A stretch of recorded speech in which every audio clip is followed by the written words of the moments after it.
자, 다음으로 필수 예제 15-3번 문제를 한번 보도록 합시다. 경희대 2016학년도 수식 기출문제. 드디어 100페이지입니다. 자, 뭔지 모르게 괜히 기념해야 될 것 같지? 자, 제시문 가. 분자 사이의 힘은 화합물이 고체, 액체, 기체 상태로 존재할지를 결정하는 중요한 역할을 한다. 아까 전에 우리 끓는 점과 같은 이야기, 비슷한 이야기가 될 건데, 분자 사이의 힘이 커질수록 더 낮은 엔탈피를 갖는 안정한 상태가 되어진다. 자, 엔탈피가 낮을수록 안정하다. 뭐 알고 있긴 하겠지만은 그런 거 다시 한번 점검해 주시고요. 분산력은 순간 쌍극자와 유발 순간 쌍극자, 유발 쌍극자라고도 하기도 하는데, 유발된 순간 쌍극자 사이에 생기는 분자 사이의 힘으로써 분산력은, 사실은 뭐 이것 너무 이렇게 세밀하게 구별할 필요 없고, 분산력이라는 힘에 대한 전반적인 특징만 앞에 문제서 같은 내용으로 우리가 이해를 하고 있어서 크게 상관은 없어 사실. 자, 분자 사이의 힘으로써 전자구름의 치우침, 편극성 때문에 생긴다. 말이 이제 용어가 조금 더 앞에 어디 문제였냐? 우리 성대 문제였었나? 그치, 앞에 성대 문제였었는데, 야, 성대 문제보다 경희대 문제가 뭔가 좀 더 유식해 보이지 않냐? 제시문이? 뭔가 있어 보이는데? 근데 이럴수록 뭐 말만 어렵지 사실 내용 설명하는데 좀 불편함을 줄 뿐이야. 기본적으로 이제 분산력 자체에 대한 전반적인 특성을 알고서 제시문 보다 보면, 그리고 실제로 답안 쓰다 보면 좀 이렇게 너무 세밀한 이런 부분까지 사실은 써야 될 때도 있거든. 이런 부분을 써야 될 때는 우리가 알고 있는 기본적인 그러한 특성을 가지고 있는 용어를 중심으로 해서 어떠한 표현상의 차이가 있는지만 점검해주면 답안 작성하는 건 크게 무리는 없어. 그런 요령이 좀 있어야 돼. 혹시라도 쓰게 된다면. 여하튼 분자 사이의 힘으로써 전자구름의 치우침, 편극성 때문에 생긴다. 아까 전에 뭐 순간적으로, 그치? 그래서 극성 고온결합이 아닌 무극성 고온결합의 상태에서 순간적인 전자의 어떤 치우침 현상을 이와 같은 용어들로 이제 설명을 한 거야. 그리고 전자의 치우침들에 대해서 우리는 원자나 분자에서의 전자 배치라고 하는 것이 실제로는 특정 위치에 전자들이 있는 것들이 아니라 오비탈 같은 형태로 이제, 그치? 전자의 존재 확률로서 구름 같은 형태로 표현하잖아. 그걸 이제 전자 구름이라고 이렇게 표현한 거야. 알겠지? 그래서 전자의 배치 확률들이 한쪽으로 조금 몰리는 현상들이 나타난다. 그걸 얘기하는 거야. 알았지? 때문에 생긴다. 일반적으로 분자량이 클수록 분자의 크기가 커지고 전자의 수가 많아지므로 분산력은 커지게 된다. 분산력이 가장 중요한 특징, 분자량이 증가할수록 분산력도 커진다. 자, 제시문 여기서는 이제 플로렌이라고 하는 탄소 60의 특별한 물질들을 설명하고 있죠. 한참 이제 한때 이 플로렌에 관한 문제들이 조금 유행하던 때가 좀 있었어. 자, 플로렌은 뭐 신물질 해가지고, 플로렌은 축구공 모양을 가진 탄소의 동소체로서 기화된 탄소 원자들이 재결합되는 과정을 통해 만들어진다. 자, 진공 상태에서 높은 에너지의 레이저로, 강한 에너지로 흑연을 기화시키거나, 다이아몬드를 기화시켜도 될 텐데, 그치? 네. 왜 안 하지? 다이아몬드 기화시키는 게 더 멋있을 것 같은데, 멋있기는. 흑연보다는. 자, 흑연을 기화시키거나, 헬륨과 같은 비활성 기체로 채워진 용기 안에서, 흑연 전극 사이에 아크 방전, 강한 에너지, 정전기적인 강한 에너지를 주어서 탄소 원자들을 기화시켜 만들 수 있다. 기화된 탄소 원자를 이용해 만들 수 있다. 우주를 구성하는 물질 중 탄소는 수소, 헬륨 다음으로 많은 성간 물질이다. 자연계에 존재하는 플로렌은 성간 공간에서 발견되는 여러 가지 탄소의 동소체들 중 하나로서, 뭐 이제 우리 일상생활에서 직접적으로 이제 발견되기보다는 동소체들 중에 하나로서 특정한 상태에서 이제 형성되기 때문에 자연의 지구 환경에서는 잘 형성되지 않는 그런 물질 중에 하나입니다. 별에서 방출된 탄소 원자들이 결합되는 과정에서 만들어지고 달의 암석이나 운석에서도 발견되어진다. 자, 플로렌의 내부 공간에 비활성 기체가 포함된 것이 발견되기도 하는데, 그러니까 플로렌이 이제 공 모양으로 되어 있는데, 사실 공 모양의 구조를 띠고 있는데 안에 내부가 이제 비어 있는 공간들이 형성되게 되거든.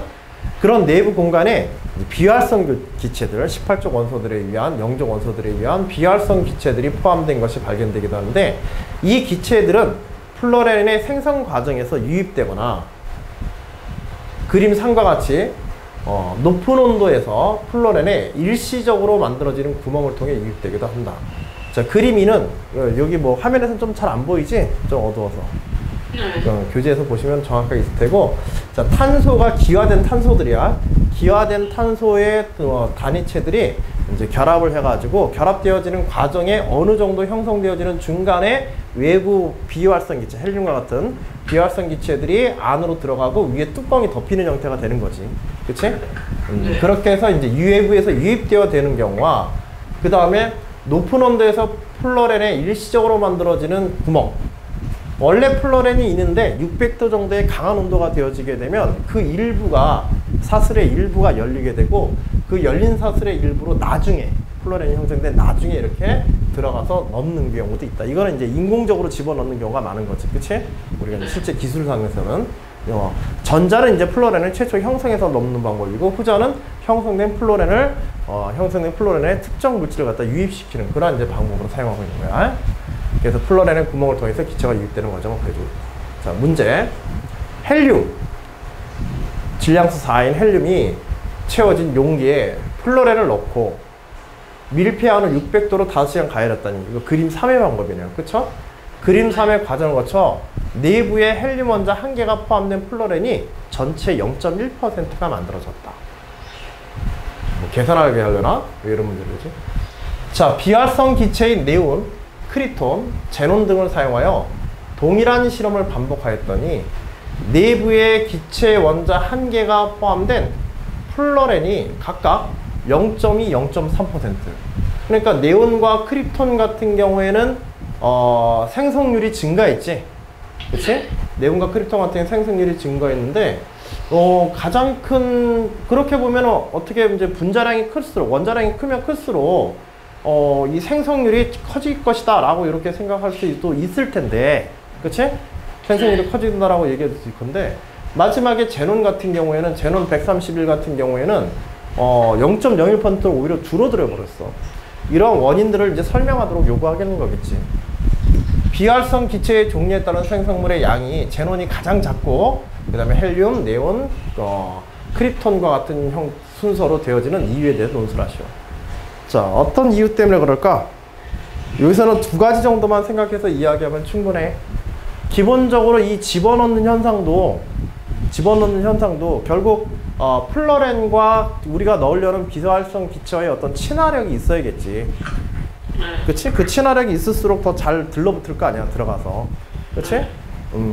그런데 어차피 비활성 기체의 경우에는 들어갈 때, 내부로 들어가려고 할 때, 들어가는데 들어가서 친화될 수 있는 힘이 뭐밖에 없어, 얘는. 제10원에서 얘기한 분산력밖에 없지, 얘는. 그치? 극성을 어차피 띄지는 않으니까. 분산력만 갖게 되고, 분산력은 그 분산력의 크기가 크면 클수록 플로렌과 더 잘 결합할 수 있겠죠? 그 열려진 부분으로 더 잘 결합해 들어갈 수 있을 거란 말이야. 자, 그런데 분산력은 뭐의 크기에 비례한다?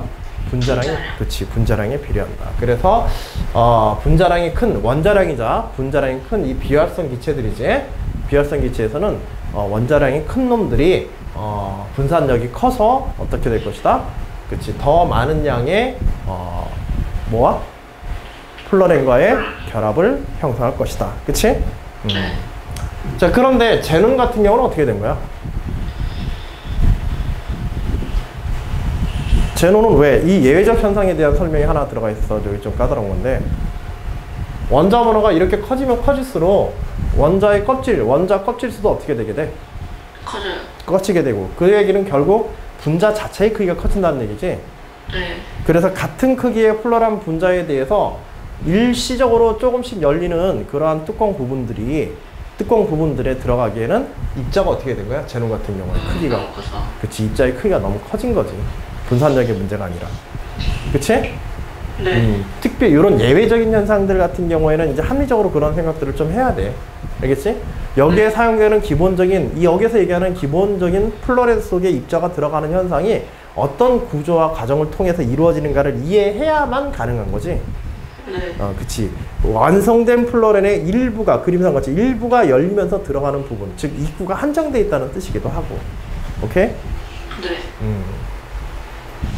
자, 그래서 그런 두 가지 내용만 정확하게 유추하면 되는데, 처음에는 그런 부분들에 좀 당황스러운 문제일 수는 있어.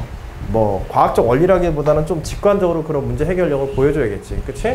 외우거나 네. 공부해서 되어지는 부분들은 아니고, 문제에서 그런 특성들을 스스로 유추하고 어떻게든 그런 답안들을 쓰려고 하는, 이런 답안들은 학생들이 답안을 서술을 좀 회피하는 답안이야. 근데 일단은 문제에서 나오니까 어떻게 해? 문제에서 나오니까 뭔가 쓰려고는 하는데, 그치? 문제에서 나오니까 일단 쓰려고는 하는데 그 쓰려고 하는 내용들이 잘 안 되는 경우들이 있단 말이야. 그치? 확실히 가지 못하는 거지. 그럴 때는 논술 문제에서는 적당히 제시문과 문제에서 주어진 현상들 중에서 유추해서라도 써야 돼. 근데 유추해서 쓰는 건 좋은데 학생들이 그 유추해서 쓴 부분에 대한 자신감이 없다 보니까 이러지 않을까요? 마지막에 이러지 않을까요? 하고 이제 뭐 자기도 모르게 그런 이제 처음에 논술 답안 잘 안 써본 학생들은 이제 그런 물음의 형식을 갖다가 빌어서 답안을 작성하나 그런 건 안 됩니다. 알겠죠? 당당하게 맞고 틀리고 하는 거는 누가 평가하는 거야? 채점관. 그치? 채점관이 평가하는 거니까 평가는 채점관에 맡기고 나는 내가 생각하는 옳은 답안을 썼다라고, 그치? 정확하게 그렇게 주장을 해주시면 됩니다. 됐지? 네. 여기서 뭐 내용들에 상관없이 그런 정도의 내용들만 잘 포함하고 쓰면 돼. 그래서 플로렌과 제논의 분산량이 가장 클 것이라 예상되므로 제논이 플로렌에 거의 유입되지 않는 이유는 뭐 때문이다? 제논의 크기가 플로렌 내부에 들어가기에는 너무 크기 때문이다. 너무 단순한 이유지. 그치? 네. 자, 그래서 여기까지 한번 쭉 살펴봤는데, 그래. 필수 예제 1번, 2번, 3번 문제를 쭉 풀어가는 사이에 혹시 뭐 궁금하거나 질문사항 있는 거 있어요? 마지막으로? 간단한 이제 분자 간의 힘을 했는데, 사실 여기서 분자 간의 힘의 핵심은 이제 분산력에 관한 부분이고, 일부 이제 이온 결합에 의한 이온 간 작용하는 힘이라든지 그동안 봤던 수소 결합력, 극성 고무 결합에 관한 것, 무극성 고무 결합에 관한 분산력, 이런 특징들에 대해서 조금 더 세밀하게 이렇게 살펴본 거예요. 알았죠? 그래요. 그러면 여기까지 하고 지금 8시, 7시 50분 정도 됐으니까 8시까지 잠시 쉬었다가 제 16장에 기체에 관한 성질을 논하는 부분의 내용들을 다루도록 합시다. 잠시 쉬었다 진행할게요. 네.